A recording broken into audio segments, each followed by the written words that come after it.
السلام علیکم ورحمۃ اللہ وبرکاتہ۔ میں یہودی طوائف تھی فلسطین میں ایک مسجد کے باہر کھڑی ہو کر نمازیوں کو ورغلاتی۔ ایک روز میری نظر مسجد کے جوان امام صاحب پر پڑی۔ میرا دل اس پر آ گیا۔ روز امام صاحب کو بہودہ اشارے کرتی لیکن وہ آنکھ تک اٹھا کر نہ دیکھتا۔ اب میرے صبر نے جواب دے دیا۔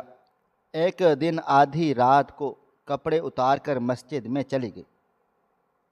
امام صاحب قرآن پاک کی تلاوت کر رہا تھا۔ جو ہی اس نے مجھ پر نظر ڈالی تو اس نے میں روز ہی ادھر مسجد کے باہر آ کھڑی ہو جاتی۔ یہاں کے لوگوں کو ورغلانا میرا پسندیدہ مشغلہ تھا۔ یہاں پر لوگ نماز کے لیے آتے تھے لیکن میں انہیں اپنے بیہودہ لباس اور جسم کی اداؤں کے ساتھ اپنی طرف متوجہ کرنے کی کوشش کرتی، اور کچھ لوگ تو ہو بھی جاتے، لیکن جس طرح میں مائل تھی، جیسے ہی میں چاہتی وہ تو میری طرف نگاہ اٹھا کر بھی نہ دیکھتا تھا۔ میں روز اپنے حسن کو کیل کانٹوں سے لیس کر کے یہاں پر آ کر کھڑی ہو جاتی۔ مجھے یقین تھا ایک دن وہ ضرور میری طرف متوجہ ہوگا اور میں اسے اپنا بنا لوں گی، لیکن اس انسان نے شاید قسم کھائی ہوئی تھی کہ وہ مجھے دیکھے گا بھی نہیں۔ میرے اندر یہ بات بے چینی پیدا کر رہی تھی اور مجھے اس کی یہ بے رخی اچھی نہیں لگ رہی تھی۔ میں چاہتی کہ وہ مجھے بھی اسی طرح چاہے جیسے میں چاہتی ہوں۔ میں ایک یہودی طوائف ہوں۔ میرا نام الزابت ہے۔ میں نے بچپن میں جس ماحول میں آنکھ کھولی وہ بہت اچھا تھا۔ یہاں پر میرا ایک چھوٹا سا گھر تھا اور میں اس گھر میں اپنے ماں باپ کے ساتھ رہتی تھی، لیکن پھر کچھ شر پسند عناصر کی وجہ سے میرے ماں باپ کا انتقال ہو گیا۔ ان کی بے رحم گولیوں نے انہیں بھون ڈالا۔ میں اپنے سامنے اپنے ماں باپ کے جسم کو ٹھنڈا ہوتے دیکھا تو جیسے اپنے حواس ہی کھو بیٹھی۔ اس وقت میری عمر صرف 4 سال تھی۔ اب میں کتنی دیر اس طرح گمسم رہی؟ کافی دیر تک میرا علاج معالجہ چلتا رہا اور پھر مجھے ایک یتیم خانے میں بھیج دیا گیا۔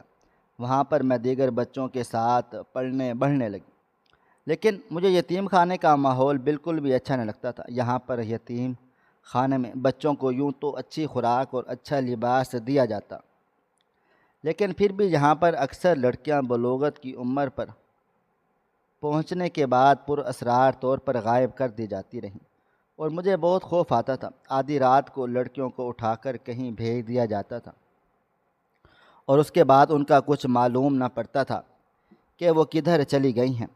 ایسے ہی ایک دن جب میں 12 سال کی ہو چکی، مجھے بھی آدھی رات کو اٹھایا گیا اور اپنے سامنے میں نے اپنی والدن کو دیکھ کر حیران و پریشان رہ گئی۔ اس نے مجھے اشارے سے باہر آنے کے لیے کہا۔ میں ڈرتی ہانپتی کانپتی اس کے پیچھے پیچھے چلتی باہر کی طرف آ گئی۔ وہاں پر ایک گاڑی کھڑی تھی اور اس میں پہلے ہی 3 4 لڑکیاں بیٹھی ہوئی تھیں۔ اس نے مجھے بھی اس گاڑی میں بیٹھنے کا کہا۔ میں نے انکار کر دیا، لیکن اس کے ہاتھ میں پکڑی ہوئی چھڑی میری ٹانگ پر زور سے لگی۔ میں بے ساختہ چیخ اٹھی۔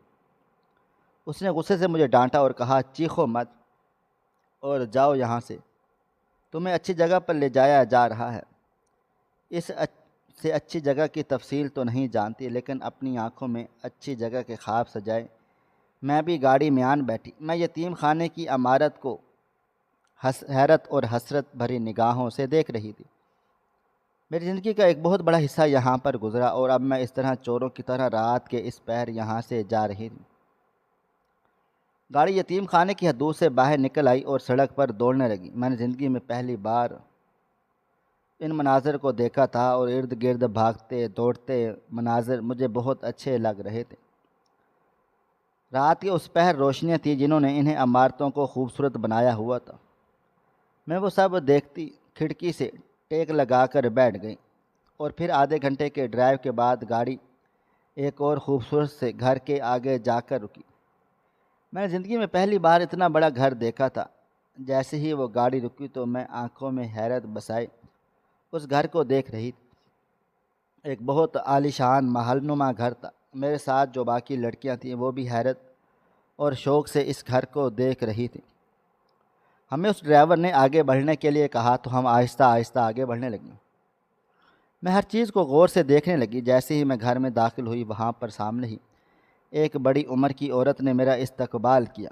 وہ اس وقت کافی مختصر اور شوخ لباس پہن کر بیٹھی تھی۔ اس کے جسم پر زیور تھا اور چہرہ میک اپ سے بھرا ہوا تھا۔ وہ اس وقت بہت عجیب سی لگ رہی تھی۔ اسے دیکھ کر مجھے کراہت سی محسوس ہوئی۔ ڈرائیور اور وہ کچھ بات چیت کرنے لگے اور پھر کچھ دیر کے بعد وہ چلا گیا۔ اس عورت نے اشارے سے ہمیں ایک کمرے کی طرف جانے کا کہا تو میں اور باقی لڑکیاں اس کی طرف چلے گئے۔ یہ کمرہ یتیم خانہ والے کمروں سے بہت مختلف تھا۔ یہاں پر بہت خوبصورت اور صاف ستھرا بیڈ لگا ہوا تھا۔ اس کے علاوہ ڈریسنگ ٹیبل اور کچھ دوسری چیزیں بھی تھیں۔ الماریوں میں کپڑے لٹکے ہوئے تھے اور وہ سب کے سب ہماری عمر کی لڑکیوں کے سائز تھے۔ میں حیرت سے ایک ایک چیز کو دیکھتی بیڈ پر آ گئی اور ایک طرف لیٹ گئی۔ مجھے ابھی تک سمجھ نہ آئی تھی کہ یہاں پر کیا ہو رہا ہے اور ہمیں یہاں پر کیوں لایا گیا ہے۔ شاید کہ صبح پتہ چلے۔ یہی سوچ کر میں نے آنکھیں بند کر لیں اور سونے کی کوشش کرنے لگی۔ کچھ ہی دیر کے بعد میری آنکھ لگ گئی تھی۔ اگلے دن میں جب سو کر اٹھی تو تب تک ایک لڑکی ہمیں بلانے کے لیے آ چکی تھی۔ وہ ہمیں ناشتے کی میز پر لے آئی۔ وہاں پر وہی رات والی عورت بیٹھی ہوئی تھی۔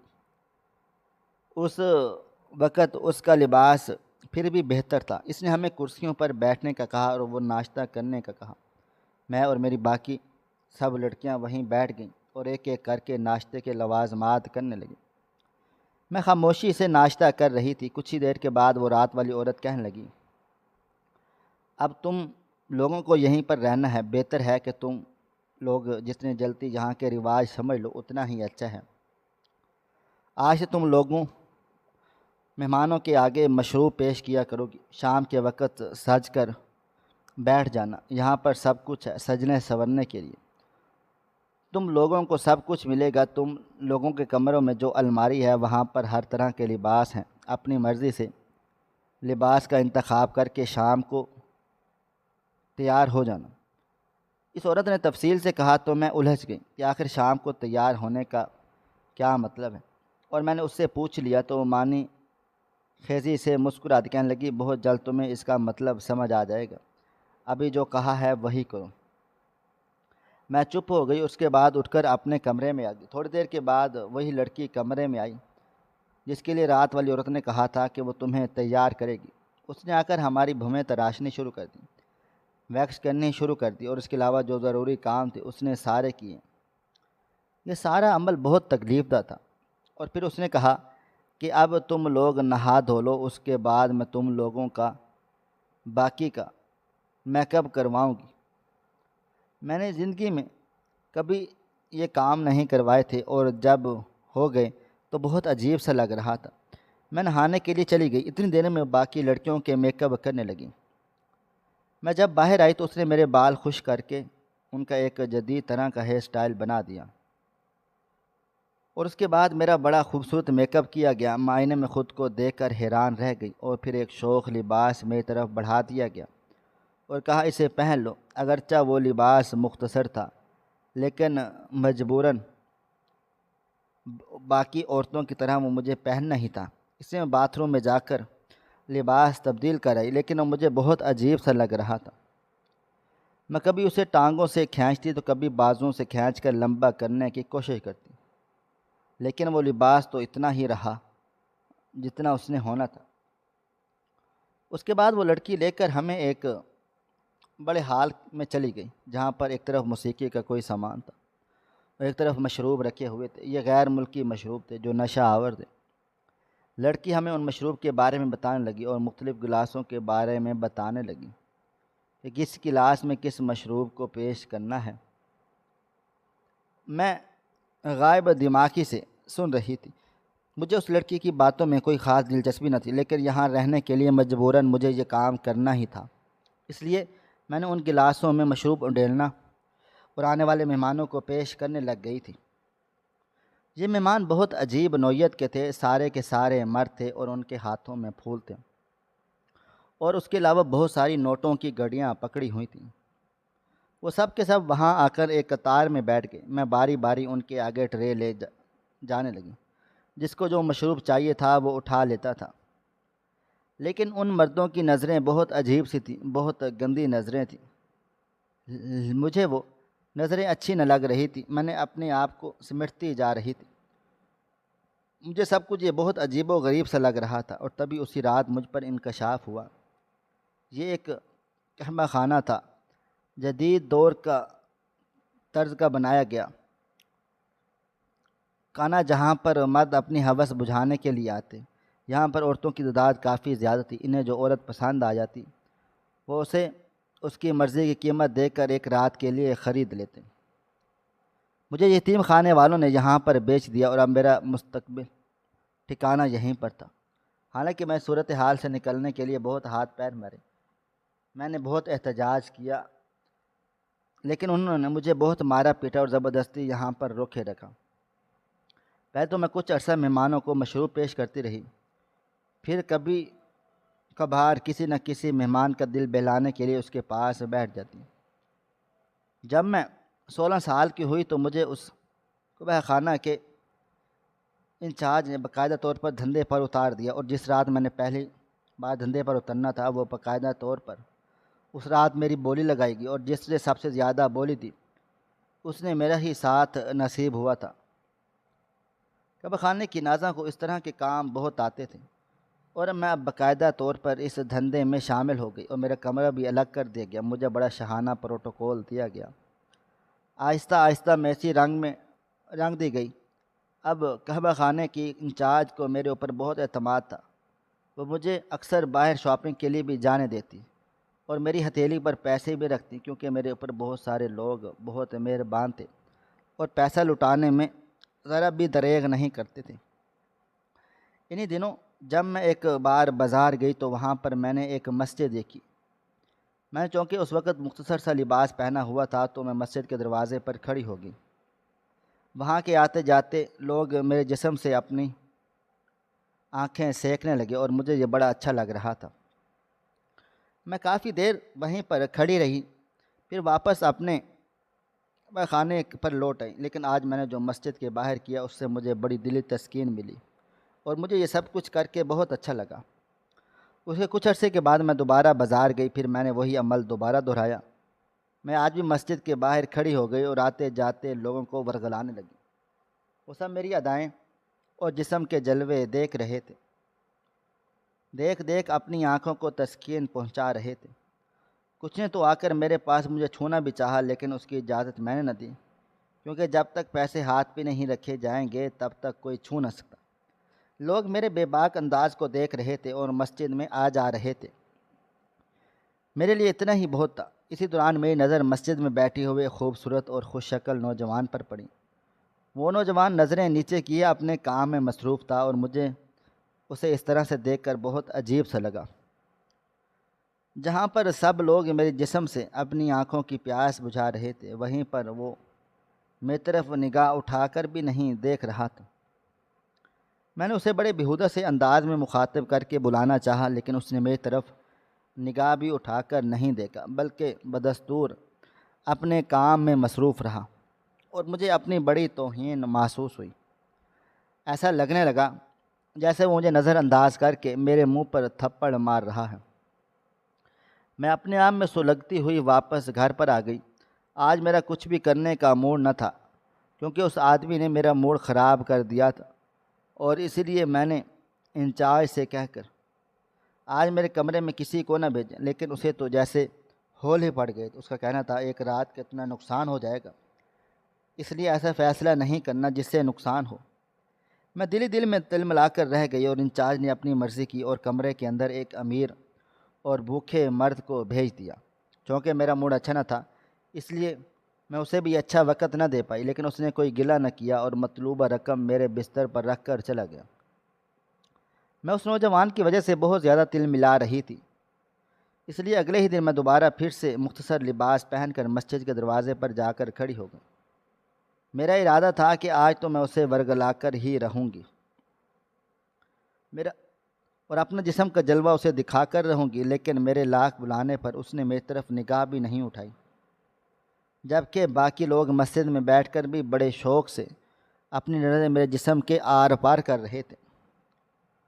میں اس شخص کی مستقل مزاجی پر حیران ہو رہی تھی، لیکن اب میری بھی ضد بن چکی تھی۔ میں اسے کسی نہ کس طرح طریقے سے ورگلاتی ہی رہوں گی، اس لیے میں کچھ دن روز ہی وہاں پر چلی جاتی، دروازے کے باہر کھڑی ہوتی اور اپنے جسم کو طرح طرح کی خوشبوؤں سے مہکاتی، اپنے لباس میں سے بہترین لباس منتخب کرتی جو میرے جسم کو واضح بھی کرتا اور چھپاتا بھی نہیں۔ میں طرح طرح کا ہیئر سٹائل بنا کر مختلف کے میک اپ کر کے چلی جاتی۔ ہر بار میں مختلف ادا سے وہاں کھڑی ہوتی رہی، لیکن مجال ہے اس نوجوان نے میری طرف نگاہ بھی کر کے دیکھا ہوں۔ مجھے بہت تلملاہٹ ہو رہی تھی اور میں کسی بھی طریقے سے اس نوجوان کو آر پار نہیں کر سکتا تھا۔ میں نے وہاں پر موجود لوگوں سے اس بارے میں معلومات نہیں تو پتہ چلا وہاں کا امام مسجد ہے اور کچھ عرصہ پہلے یہاں پر تعینات ہوا ہے۔ اپنی ایک بوڑھی ماں کے ساتھ اس شہر کے کونے میں رہتا ہے اور مسجد کی طرف اسے جو وظیفہ ملتا ہے وہ اسی سے گزر بسر کرتا ہے۔ میں چونکہ ویسے ہی یہودی تھی اور مجھے اس طرح نمازیوں کو بہکانا اور انہیں اپنی اداؤں کے جال میں پھنسانا اچھا لگتا تھا، اس لیے میرے نزدیک وہ کوئی بھی ہوتا مجھے بس اسے کس طریقے سے اپنے حسن کے جال میں پھنسانا تھا، لیکن مجھے اس میں یہ کامیابی نہیں ہو رہی تھی۔ وہ لڑکا بہت مستقل مزاج اور اپنے ایمان کا پکا تھا۔ اس لڑکے کی وجہ سے میرا اپنا کام بھی خراب ہو رہا تھا۔ میں اپنے گاہکوں کے اوپر پوری طرح توجہ نہ دے پا رہی تھی کیونکہ اس لڑکے کی ضد میں آ چکی تھی اور مجھے اس لڑکے کو زیر بار کرنا تھا۔ اسی وجہ سے میں اسے بہکانا اور اپنی اداؤں کے جال میں پھنسانا اچھا لگتا تھا، اس لیے میرے نزدیک وہ کوئی بھی ہوتا مجھے تو بس اس سے طریقے سے اپنے حسن کے جان میں پھنسانا تھا، لیکن مجھے اس میں کامیابی نہیں ہو رہی تھی۔ وہ لڑکا بہت مستقل مزاج اور اپنے ایمان کا پکا تھا۔ اس لڑکے کی وجہ سے میرا اپنا کام بھی خراب ہو رہا۔ میں اپنے گاہکوں کے اوپر پوری طرح توجہ نہ دے پا رہی تھی کیونکہ میں اس لڑکے کی ضد میں آ چکی تھی اور مجھے اس لڑکے کو زیر بار کرنا تھا۔ اسی وجہ سے میں اسی کے بارے میں سوچتی رہتی اور اپنے گاہکوں کو پہلے کی طرح توجہ اور محبت نہ دے پاتی۔ نتیجہ یہ ہوا کہ انچارج کے پاس میری کچھ شکایتیں گئیں کیونکہ گاہک تو پوری قیمت ادا کرتے تھے اور اگر انہیں مناسب وقت نہ ملتا تو ان کے یہاں آنے کا کیا فائدہ۔ انچارج صاحب کو جب یہ شکایت ملی تو اس کا ماتھا ٹھنکا اور اس نے مجھے ایک رات بلا لیا اور پوچھنے لگی، الزبتھ تمہیں یہاں پر کیا مسئلہ ہے؟ تم اچھی بھلی کام کرتی کرتی کیوں پٹڑی سے اتر گئی ہو؟ کیا معاملہ ہے مجھے بتاؤ۔ اگر پیسوں کی پریشانی ہے یا کچھ خریدنا ہو تو بولو، لیکن گھر آئی روزی روٹی کو اس طرح لات مارو گی۔ تمہاری بہت سی شکایتیں مجھے مل گئی ہیں لیکن میں نہیں سمجھتی کہ تم اس طرح کی ہوگی، اور تم خود بتا دو کہ کیا معاملہ ہے۔ انچارج نے مجھ سے پوچھا تو میں نے سر جھکا کر اپنی انگلیاں مروڑنے لگی۔ میں اسے سچ کے بارے میں نہیں بتا سکتی تھی کہ میں امام مسجد کی ضد میں سے اتنی آگے بڑھ گئی ہوں۔ میں اپنے کام سے پہلوتی کرنے لگی، تاہم میں نے انچارج صاحب کو اس کی بات کی تسلی دی کہ میں آئندہ ایسے نہیں کروں گی اور انہیں میری طرف سے کوئی شکایت نہ ہوگی۔ انچارج نے سر ہلا دیا اور کہنے لگی، اب شکایت ملنی بھی نہیں چاہیے ورنہ دھندا چوپٹ ہو کر رہ جائے گا اور تمہارے لیے یہاں پر پھر کوئی نہیں آئے گا۔ میں نے اس کی بات کا مطلب سمجھتی تھی، حالانکہ ابھی مجھے اس بات کی کوئی پرواہ نہ تھی۔ ابھی تو میرے حواسوں پر وہ امام مسجد سوار تھا۔ میں چپ چاپ اٹھ کر آ گئی۔ مجھے معلوم تھا کوٹھے پر جتنی زیادہ پذیرائی گاہکوں کو دی جائے گی وہ اتنی شوق سے چلے آتے ہیں، لیکن اگر انہیں ایسا ویسا ماحول نہیں ملے گا تو جیسا وہ چاہتے ہیں تو پھر دوبارہ پلٹ کر نہیں آتے۔ اس لیے میں ایسے منصوبوں پر غور کرنے لگی جس کی بدولت میں اس امام مسجد کو اپنی طرف متوجہ کر پاتی، لیکن مجھے کوئی بات سمجھ نہ آ رہی تھی کیونکہ میری اداؤں کے جال میں تو وہ پھنس نہ رہا تھا اور میرے بلانے پر وہ متوجہ نہ ہو رہا تھا۔ پھر ایک بہت دن سوچنے کے بعد مجھے ایک منصوبہ سمجھ میں آ گیا۔ میری آنکھیں چمکنے لگیں، میں نے اس پر عمل کرنے کا سوچا اور اگلے ہی دن آدھی رات کے وقت بے لباس ہو کر مسجد میں چلی گئی۔ میرا ارادہ مجھے اس کی طرف دیکھ کر وہ امام مسجد یا تو ایک بار میری طرف بڑھے گا یا پھر چھوئے گا یا پھر میں اسے دھتکار دوں گی، لیکن میری حیرت کی انتہا نہ رہی جب اس نے مجھے اس طرح دیکھا اور ایک دم وہاں سے استغفار کرتا ہوا بھاگ گیا۔ میں حیرت کا مجسمہ بن کر مسجد میں کھڑی رہ گئی۔ مجھے اپنے آپ سے نفرت محسوس ہوئی۔ اپنا آپ مجھے کبھی اتنا گرا ہوا نہیں لگا جتنا آج لگا تھا۔ وہ شخص وہاں سے کیا بھاگ گیا، میرا تو چین اور سکون ہی لٹ گیا۔ نہ جانے کس طرح میں واپس اپنے گھر چلی آئی اور کمرے میں آ کر بند ہو گئی۔ تو پھر اپنے کمرے میں بند ہونے کے بعد پچھتاوے نے جیسے میرے دل کا راستہ دیکھ لیا۔ میں اس شخص کی پارسائی کی قائل ہو گئی اور اس شخص کی شرافت اور اعلیٰ کردار نے مجھے بے مول خرید لیا۔ مجھے لگا کہ زمین پر میرے جیسا ذلیل اور گھٹیا شخص کوئی بھی نہ ہوگا۔ میں نے اس شخص کے نیک کردار کی وجہ سے اس کے دین کا مطالعہ کرنا شروع کر دیا، اور یہ کام ابھی سے میں چھپ چھپ کر رہی تھی، لیکن نہ جانے کس طرح انچارج کو خبر ہوگی، اور اسی رات اس نے مجھے خوب مارا پیٹا اور مجھے طرح طرح کی دھمکیاں دے کر کہا، اگر تم نے اب اپنے دھندے سے پیچھے ہٹنے کی کوشش کی تو مجھ سے برا کوئی نہ ہوگا۔ تمہیں مار کر ایک ایسی جگہ پھینک دوں گی جہاں پر کبھی تمہیں پانی نصیب نہ ہوگا۔ میں اس کی مار کھاتی رہی، چپ چاپ بے بسی سے نیچے پڑی رہی۔ مجھے پتہ تھا اب یہی میری قسمت ہے، میں دوبارہ اس راستے پر نہیں چل سکتی، کیونکہ اس رات میں نے ایک نیا جنم لیا تھا اور اس جنم نے میں نے یہ زندگی نہیں چاہتی تھی۔ میں جیسے جیسے امام مسجد کے دین کا مطالعہ کر رہی تھی، میرے دل کی حالت بدلتی جا رہی تھی اور مجھے اس کا دین اچھا لگنے لگا۔ میں اسی وجہ سے اس کی نیک سیرت اور اعلیٰ کردار کی قائل ہو گئی۔ انچارج نے جب میرا اس کا رویہ دیکھا تو اس نے مجھے ڈرایا دھمکایا، پھر بہت سمجھایا، لیکن میرا دل اس دھندے کی طرف راغب نہیں ہو رہا تھا۔ اس لیے میں نے اسے صاف صاف منع کر دیا، کہا مجھے مارنا چاہتی ہو تو مار لو، لیکن میں اب یہ کام نہیں کروں گی۔ میں نے جتنا کام کرنا تھا کر لیا، میرا دل نہیں مانتا، اب میں دوبارہ اس راہ پر نہیں چل سکتی۔ میرے دو ٹوک انداز کو اس نے محسوس کر لیا، میرے اندر کا باغی پن اب میرے چہرے پر آ گیا اور وہ انچارج کو بھی سمجھ لگ گئی۔ اس لیے وہ چند لمحے کھڑی رہی، مجھے دیکھتی رہی اور پھر وہ وہاں سے چلی گئی۔ اگلے دن مجھے ایک لفافہ ملا، یہ لفافہ انچارج کی طرف سے تھا، اس میں کچھ رقم تھی۔ انچارج کی طرف سے پیغام تھا، اگر تم یہاں سے جانا چاہتی ہو تو یہ رقم لو اور آج یہاں سے چلی جاؤ، دوبارہ کبھی یہاں پر مت آنا۔ اگر تم یہاں پر رہنا چاہتی ہو تو پھر تمہیں اس طرح رہنا ہوگا جیسے تم پہلے رہتی آئی ہو۔ میں نے رقم کا لفافہ ہاتھ میں پکڑا اور کچھ لمحے سوچا اور پھر چپ چاپ وہاں سے نکل آئی۔ اس رقم کے لفافے کو میں وہیں رکھ آئی، مجھے وہ نہیں چاہیے تھا۔ میں وہاں سے نکل تو آئی، لیکن مجھے اب نہیں پتہ تھا کہ میں کس طرف جاؤں۔ پھر اچانک مجھے عورتوں کے بنائے فلاحی ادارے کا خیال آیا، میں اس طرف چل پڑی۔ ہم اکثر یہاں فنڈ وغیرہ بھیجتے تھے، مجھے فلاحی ادارے کا پتہ تھا، میں نے رجسٹریشن کروائی اور یہاں رہنے لگی۔ میں اب بھی اس امام مسجد کے دین کا مطالعہ کر رہی تھی اور ساتھ ساتھ اسے ڈھونڈ رہی تھی، لیکن مجھے کہیں پر وہ نہ ملا۔ میرے جاننے میں آیا تھا کہ وہ اس گھر کو بھی چھوڑ گیا ہے جہاں وہ پہلے رہتا تھا۔ مجھے خود پہ شرمندگی ہوتی کہ میں نے اسے اتنا تنگ کیا کہ وہ اپنا گھر بار چھوڑ گیا، تاہم میں نے اب اسلام قبول کر لیا تھا، اب پورے دل اور رضامندی کے ساتھ اسلام کے اصولوں پر عمل پیرا ہونے لگ گئی تھی۔ اس فلاحی ادارے میں رہتے ہوئے مجھے 1 سال ہونے والا اور یہاں کے لوگ میری شرافت اور پردہ داری کے گواہ تھے۔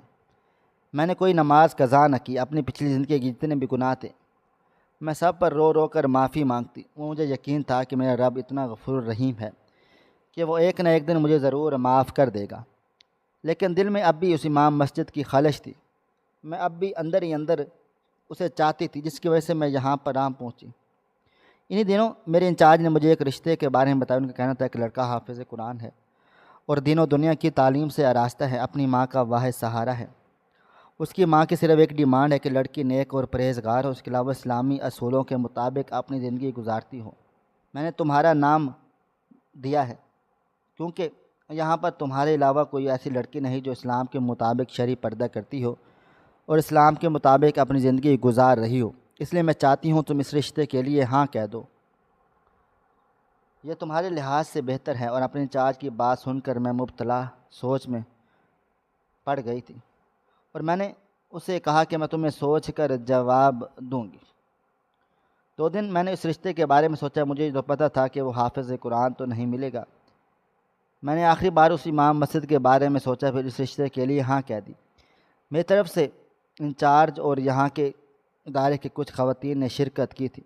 جب اس لڑکے کی طرف سے چند لوگ اس سادگی سے نکاح کرنے آئے، میں رخصت ہو کر اس لڑکے کے گھر آ گئی۔ میں اس کو جانتی تک نہ تھی، میرے دل میں ایک بار بھی امام مسجد کا خیال آیا، لیکن میں نے اسے جھٹک دیا اور کہا کہ اب مجھے کسی اور کے نکاح میں ہوتے ہوئے اس کے بارے میں نہیں سوچنا چاہیے۔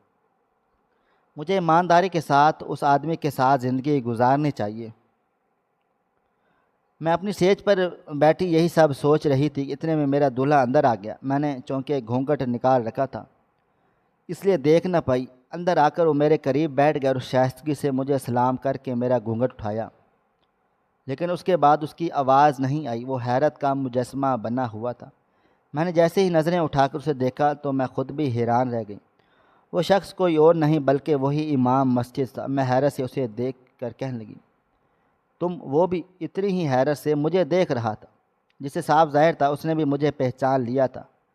وہ کہنے لگا، مجھے نہ معلوم تھا تم وہی لڑکی ہو جسے میری ماں نے منتخب کیا ہے۔ شاید تمہارے بارے میں جانتی نہیں اس لیے تمہارا انتخاب کر لیا۔ لیکن میں نے اسے کہا کہ میں نے وہ سب کام چھوڑ چکی ہوں جس رات تم نے مجھے بے لباس دے کر وہاں سے بھاگے۔ اس دن کے بعد سے میری زندگی بدل گئی۔ اب میں دوبارہ کبھی اس راہ پر نہیں چلی۔ میں اب مسلمان ہو چکی ہوں اور میری گزشتہ زندگی بالکل بدل چکی ہے۔ میری بات پر وہ حیرت سے میری کہانی سنتا رہا، پھر کہنے لگا، شاید ہمارا ساتھ اس طرح لکھا تھا، شاید ہم نے اس طرح سے ملنا تھا۔ میں تو خود اس دن وہاں سے بھاگ گیا۔ میں نے اپنا گھر بدل لیا اور مسجد بھی بدل لی، کیونکہ میں دوبارہ تمہارا سامنا نہیں کرنا چاہتا تھا۔ میں نہیں چاہتا تھا کہ میں گناہ کے راستے پر چل نکلوں، اس لیے میں نے اپنا راستہ بدل لیا، لیکن مجھے معلوم نہ تھا کہ میرے راستے تمہاری طرف سے آتے ہیں۔ یہ کہہ کر اس نے میرا ہاتھ تھام لیا اور مجھے اس بات کا یقین ہو گیا کہ اب میری آگے کی زندگی بہت پرسکون اور محبت بھری گزرے گی، جس میں پچھلی زندگی کی تلخی کا کوئی نام و نشان تک نہ ہوگا۔ ناظرین، مزید اس طرح کی سبق آموز کہانیاں سننے کے لیے ہماری ویڈیوز کو لائک کریں، شیئر کریں اور ہمارے چینل کو سبسکرائب کریں۔ شکریہ۔ اللہ حافظ۔